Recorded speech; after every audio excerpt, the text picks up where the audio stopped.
జీవితాల్లో ముందుకు ఎదగాలంటే మనకి ఎంతో ఉదాహరణ కావాలి. ఈరోజు మనము చాలా స్వతంత్రంగా మన భారతదేశంలో తిరుగుతున్నాము, పనిచేస్తున్నాము, మన హక్కుల కోసం మనం కాపాడుతున్నాము అంటే డాక్టర్ బిఆర్ అంబేద్కర్ గారి యొక్క గొప్పతనం ద్వారా.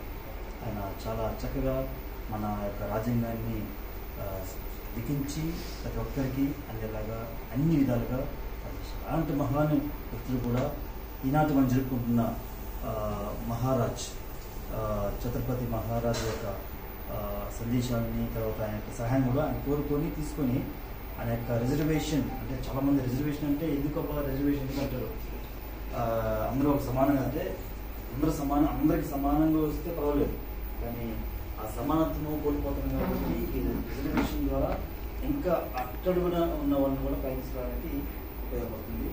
ఈ రిజర్వేషన్లో ఇంకా రాబోయే రోజుల్లో ప్రతి ఒక్కరికి అందాలని, ఆ రిజర్వేషన్ని కేటాయిస్తే ఆ రిజర్వేషన్కి కేటాయించిన వ్యక్తులకి చక్కగా అందాలని భావిస్తూ, ఇలాంటి మహానుభావుల యొక్క స్ఫూర్తితో మనందరం కూడా మనమే కాదు ఈ యొక్క సమాజ సేవ చేస్తున్న ప్రతి ఒక్కరు కూడా ఇలాంటి వారి యొక్క స్ఫూర్తి తీసుకొని ముందుకు నడవాలని నేను కోరుతున్నాను.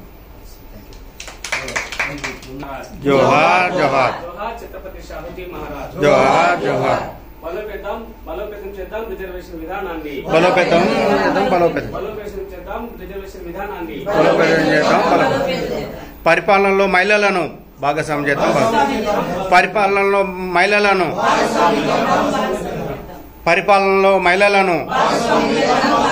మహిళలపైన పురుషుల పెత్తనం నశించాలి. మహిళలపై పురుషుల పెత్తనం